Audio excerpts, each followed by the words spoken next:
మా రోజు వీడియో చూడండి, వాకింగ్ వీడియో వచ్చారు బాగుంటుంది బయటకు. ఇందాకైతే పడుతుంది, అందుకే మేము వీడియో చూపుతా ఉంటున్నా. మనకు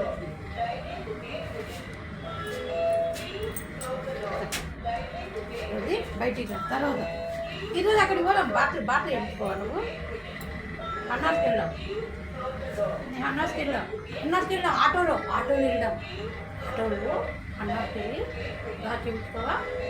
ఓకేనా? పోవడం బుక్ చేద్దాం. ఆటో బుక్ చేద్దాం. దాన్న లక్ష్మి వస్తుందా గిన్నెలుగా సౌండ్ వస్తుంది. చాలా మన పాప